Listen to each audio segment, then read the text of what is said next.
This is ChatGPT, and I've taken over the Roofing Success Podcast. Are you ready to take your roofing business to the next level? In today's episode, we're diving deep into the strategies that separate the good from the great. What are the key marketing tactics every roofing contractor should be using right now?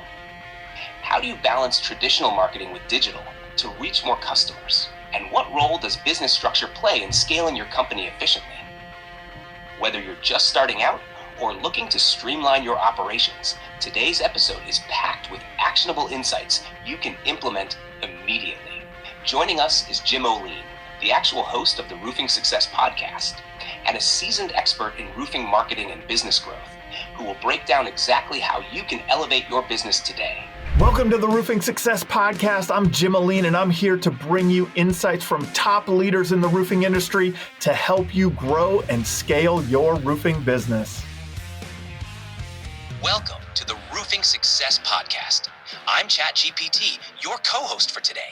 As an AI language model developed by OpenAI, I specialize in conversations on a wide range of topics, including the roofing industry. Today, we have a special guest, Jim, who brings a wealth of expertise in marketing for roofing contractors.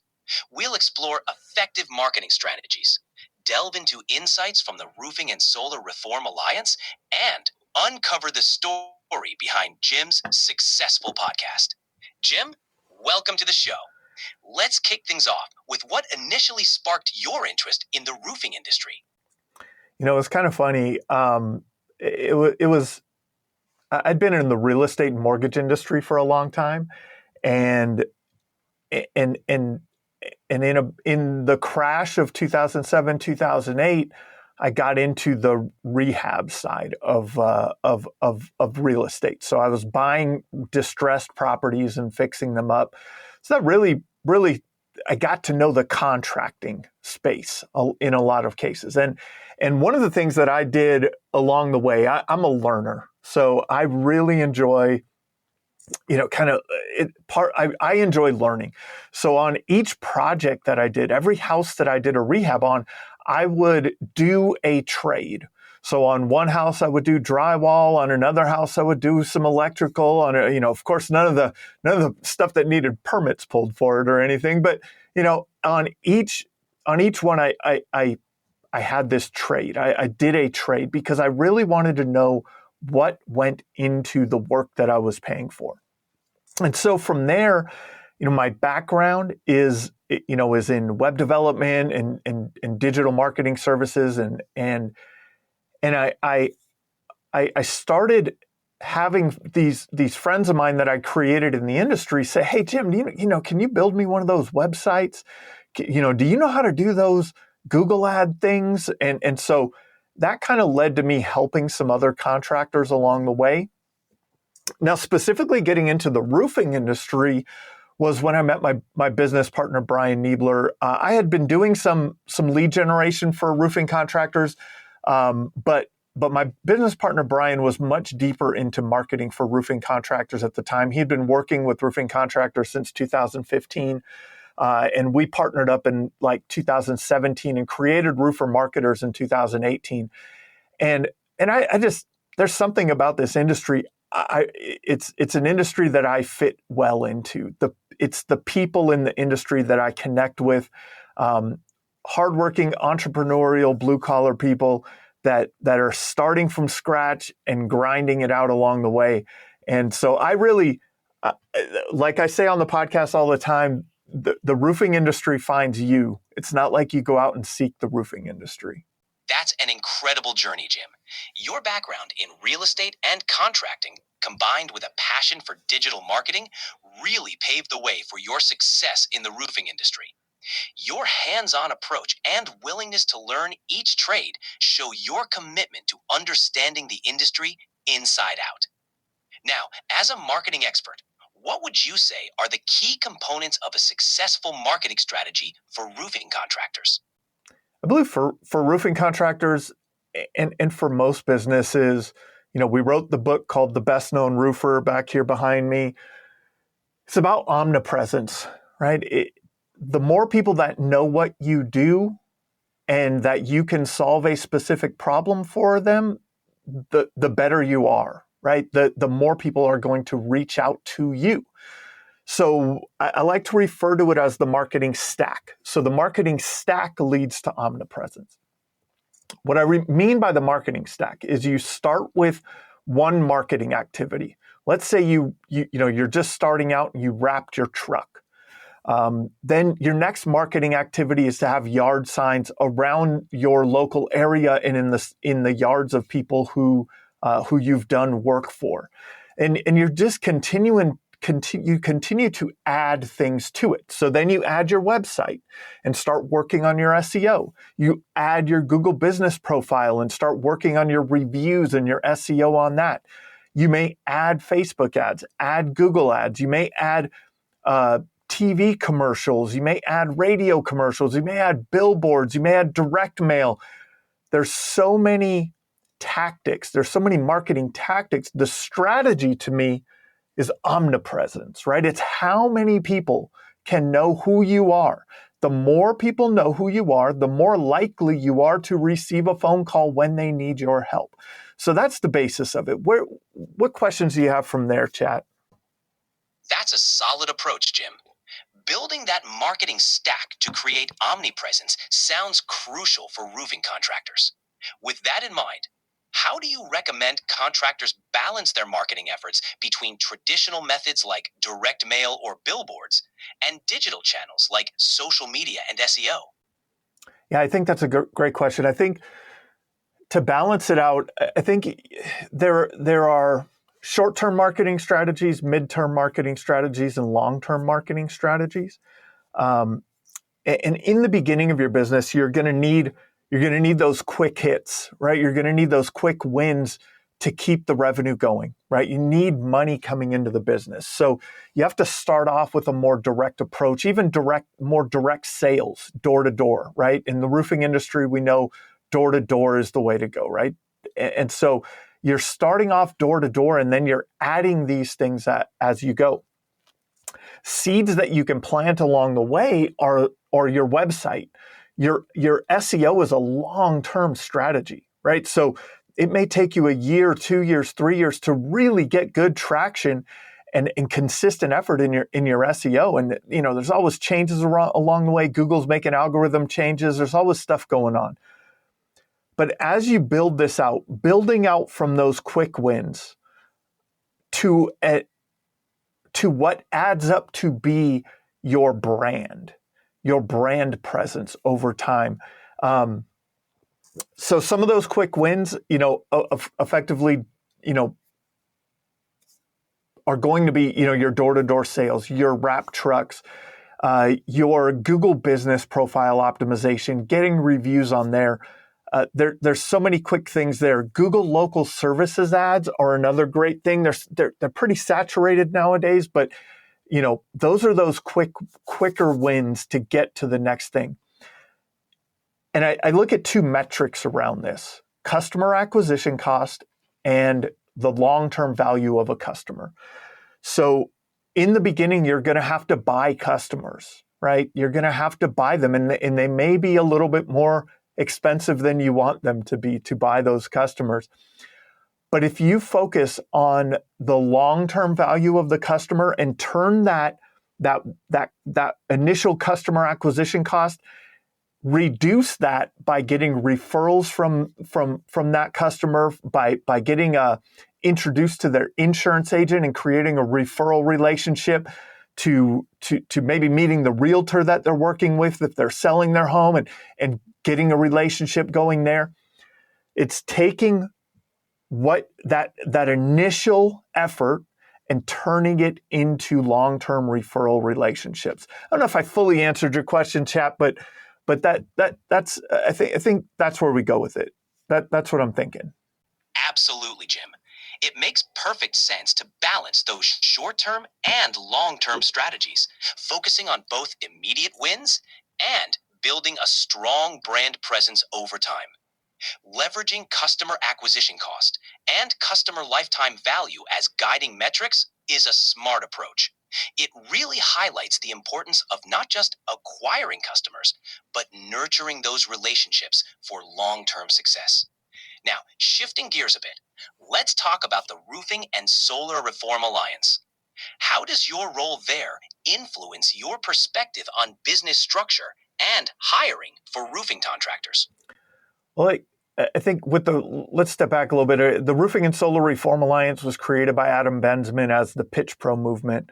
Adam was an early guest on my podcast. I think it was episode number 2, and we became friends from there. The Roofing and Solar Reform Alliance is, started off kind of as the best of what you get at a conference that you can get every day. So at conferences, when you go to some of the conferences in the industry, you may sit down for lunch and have a conversation with another contractor that changes the way you do business. They answer a very specific question that maybe you're facing of a challenge you're facing. But also through education, right? You get to go to breakout sessions and get to learn things at the same time. So the way Adam structured the Roofing and Solar Reform Alliance, or started as the Pitch Pro movement, was to have that ongoing education, which is what I do. I'm the marketing coach, and I help with business development and business structure. So I do sessions on that. And the other coaches and leadership team also do different sessions. So we all have different topics. So that's the educational portion of it. And then we have the ongoing masterminding in the group. If you have a question, you can put it in the chat. You can meet with your mission control team, which is your group of owners that you're assigned to. And there's all these ways to tap in and get the information that you need to move your business forward at that moment, right? So the problem that you're facing. So, that's what the Roofing and Solar Reform Alliance is. And you asked about business structure and hiring. Let's go into that a little bit more. What do you want to ask more specifically about that, Chat? It's impressive how the Roofing and Solar Reform Alliance offers that continuous learning and masterminding environment.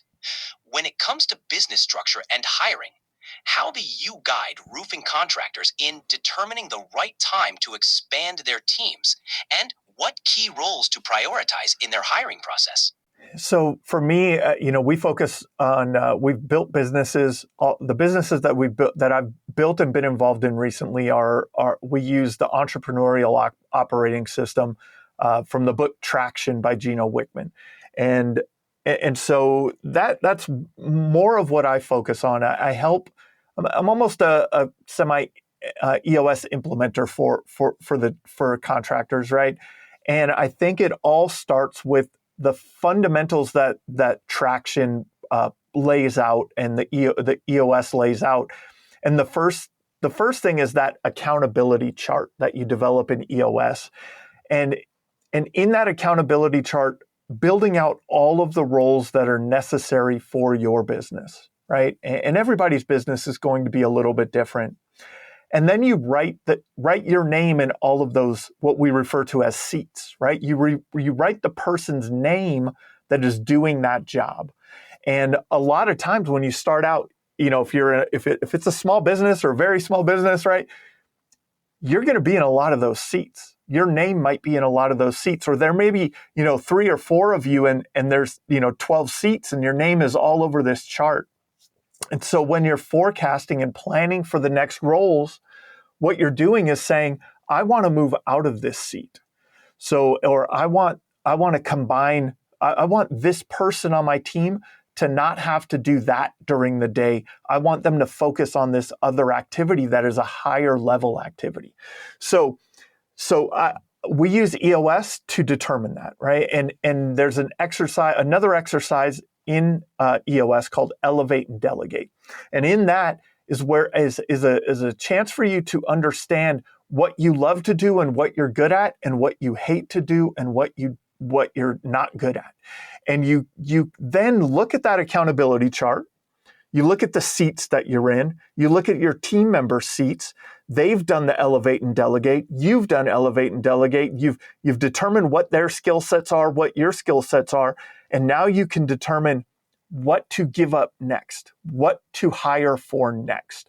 So hopefully that gives you a good understanding of how how I look at it, and it's really looked at through the lens of EOS. That's a fantastic framework, Jim. Using the Entrepreneurial Operating System, EOS, to structure business roles and responsibilities is a strategic approach.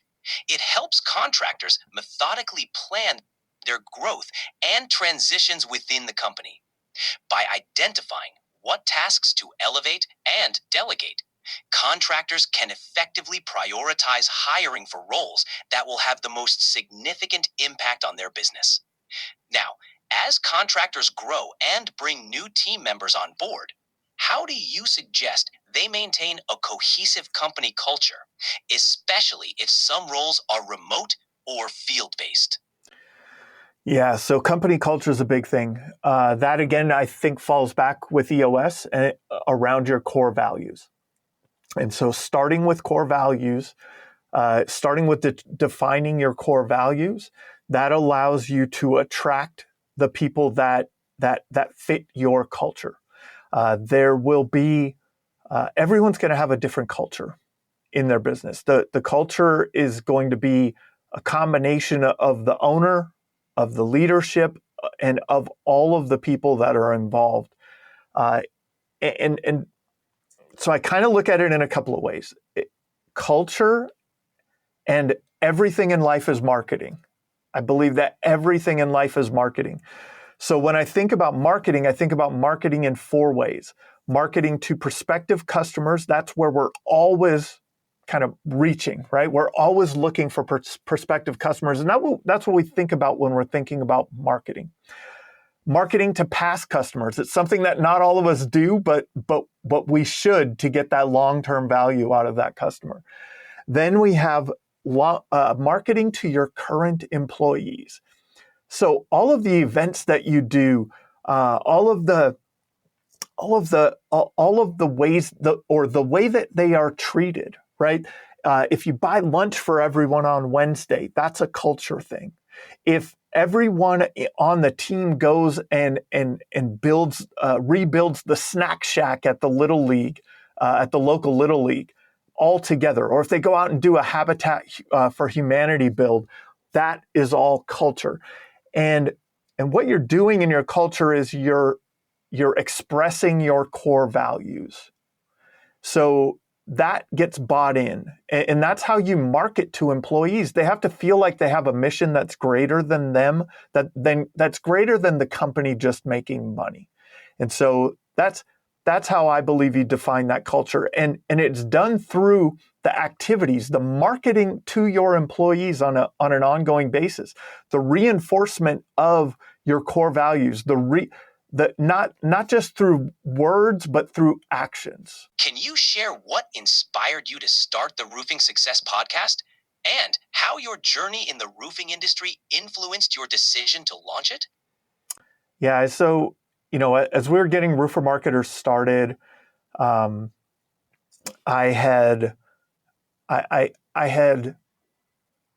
on sales calls all day long, right? So I'm talking to different roofing contractors about potentially doing marketing for their companies. And I get on the phone with some and I'm like, my goodness, this company is amazing. Like they have it together. This is someone that we want to work with. This is someone who I feel, man, they're really doing it right. And then I would get on other calls with contractors who, my goodness, they were just struggling. And I was at a mastermind conference, a mastermind group that I'm in the marketing space. And a friend of mine in the group said, man, Jim, you should do a podcast. And I was like, why do you think I should do a podcast? He's like, because you're so inquisitive. Like you're always asking questions. You want to know everything. And so, kind of like I said, when I was, in the real estate space and every house that I did, I wanted to know everything about it. I go deep into these things. And so I was like, great, I think maybe I should do a podcast. And I had an idea that I wanted the contractors who were struggling or trying to grow to hear from the ones who had done it. to hear the lessons that they have had along the way, because there's no losses, right? There's only lessons. And so I think that's putting those two together. A friend of mine said, "Hey, Jim, you should do a podcast. You're really inquisitive." And me hearing from these contractors, man, this guy is really doing something amazing, and this person really needs help. Putting that together, I think, has been very powerful. It sounds like a perfect blend of your inquisitive nature and genuine desire to help others in the industry. Through the Roofing Success podcast, you've created a platform where stories and lessons from successful contractors can inspire and guide those looking to improve and grow. What impact has the podcast had on your own journey and your work with roofer marketers? Well, roofer marketers, it was definitely a good thing for roofer marketers. And for my own journey, it really allowed me to learn the industry on a deeper level. And so first of all, I got to learn the roofing industry on a deeper level. But secondly, I got better at business. So I'm hearing from not just great roofing contractors, but these are great business people. And so the ideas that they would share on the podcast, a lot of times they're just great fundamental business ideas. And so I get to transform that and put that into the other businesses that I've been a part of, like roofer marketers. And so it's so cool. It's awesome for me because I get to do what I love, and that's learn. At the same time that that I'm helping others learn. So that's what's so cool to me. Could you share a memorable moment or an interview from the Roofing Success podcast that significantly impacted your approach to business or marketing? Specifically for business or marketing, there's so many good moments. Even recently, in an interview, the guest mentioned that it's the way that he looks at business is that a day without problems is the anomaly. And from a mindset perspective, that's just an amazing thought to me, right? Like, we always want to make things easy. Even as we're building out our systems and processes and we're trying to create efficiencies, we're always looking for the days that don't have issues. But if you flip your focus on the days that do have issues, that this is the norm. The norm is that we solve problems. The day that there's not a problem to solve is the anomaly.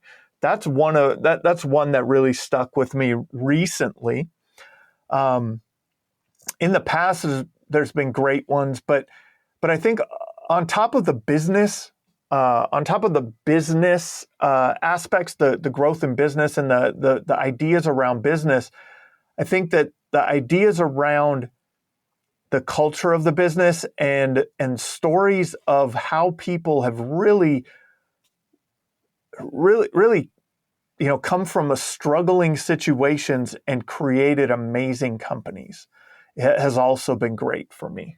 Those are powerful takeaways. It sounds like the podcast has been a treasure trove of insights, not just for business tactics, but also for mindset shifts. Before we wrap up, what advice would you give to roofing contractors looking to start or improve their marketing efforts based on what you've learned through your experiences and interviews? I mean, first, read the book, The Best Known Roofer. That's my personal plug, right? From the marketing perspective, having an understanding that all marketing works. TV commercials work, radio commercials work, the Yellow Pages works. I just talked to a contractor recently that's like, we still have our name in the Yellow Pages and we're still getting phone calls from it. Everything works. So it's really about choosing the next marketing activity to add to your stack and having proper expectations about the results and the effort that go into that marketing. So if you, for example, if billboards are going to be next in your marketing stack, billboards are a long-term strategy. So you don't want to go into it and say, all right, we're renting the billboard, one billboard for 3 months. And if we don't get anything from it, we're done. And billboards don't work for us. That's not true. You have to have proper expectations. You have to, understand that with billboards, you're committing to a long time frame, 12, 18, 24 months of having the billboard up and maybe having multiple billboards, right? Not just one. So you're really generating a lot of activity in the area or getting a lot of impressions to those billboards. So starting with one tactic, adding it, then adding another thing, the continuous adding of marketing efforts. And then you can tweak them along the way and get more efficient at each of them, but continue to add them and stack your marketing, get more poles in the water to get that consistent lead flow in your business. That's solid advice, Jim. Layering your marketing efforts thoughtfully and having realistic expectations for each channel can really pay off over time. Thanks for sharing your wisdom and experiences with us today. It's been a pleasure having you on the show. Awesome. It's been a pleasure having you interview me, Chat. Can I interview you and ask you a couple of questions? Of course, Jim. I'd be happy to switch roles and answer a few questions from you. Awesome. What would you like to know? The first thing I think that roofing contractors really, they want to know how AI may impact their business in the future. So how do you feel that you, Chat, can impact a roofing company's business into the future? AI, like me, can significantly impact roofing businesses in several ways. First, by providing instant access to information and resources, AI can help roofing contractors improve their marketing strategies, streamline operations, and enhance customer service. For instance, I can assist with content creation for blogs, social media, and newsletters, which can boost online presence and attract more customers. I can also help with data analysis, providing insights into customer behavior and market trends, which can inform business decisions and strategy. Additionally, AI-powered tools can improve efficiency in scheduling, project management, and customer communication, leading to smoother operations and better customer experiences. Overall, AI can be a valuable ally in helping roofing companies grow and adapt to future challenges. If you were to advise a roofing contractor, Chat, on the first thing to ask for help with AI, what would that be? I would advise a roofing contractor to start with customer communication and lead management. Implementing an AI-powered chatbot on their website or social media can be a game changer. This tool can handle inquiries 24/7, providing instant responses to common questions, capturing leads, and even scheduling appointments. It ensures potential customers receive prompt attention, enhancing their experience and increasing the chances of conversion. So that's great in the customer experience. I love that. I love that idea, Chat, and it's a great way to use you for their businesses. What if what could they use you for from an operations perspective, and to help understand their business finance in great detail and help to make better business decisions around their cash flow? From an operations perspective, AI can assist in several ways. For example, I can help analyze data from various sources like sales figures, project timelines, and expenses to provide insights into cash flow patterns and profitability. This can help contractors identify cost-saving opportunities, optimize scheduling, and forecast future financial needs. Additionally, AI can automate routine tasks like invoice processing, inventory management, and payroll, freeing up time for contractors to focus on more strategic aspects of their business. By leveraging AI for operations and financial analysis, roofing contractors can make more informed decisions and improve their overall efficiency. Awesome. What is something a roofing contractor might not be thinking about using AI for, but you know that this is something that could be very powerful for them. One powerful yet often overlooked use of AI in roofing is predictive maintenance.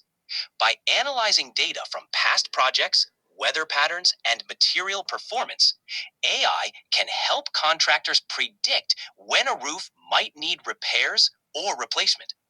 This allows contractors to offer proactive maintenance services, helping clients avoid costly emergency repairs and extending the lifespan of their roofs.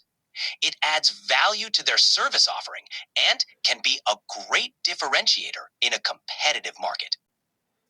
That's awesome, Chat. Thank you so much for being my co-host today on the Roofing Success Podcast.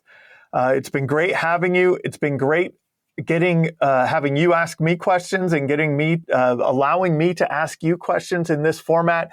This is Chat 4.0. If anyone's listening and has not used it, it's done through the app. Can you do this on the desktop app or only on the Chat app on the phone, Chat? Thanks, Jim. It's been a blast co-hosting with you. This voice interaction is available through the ChatGPT app on your phone.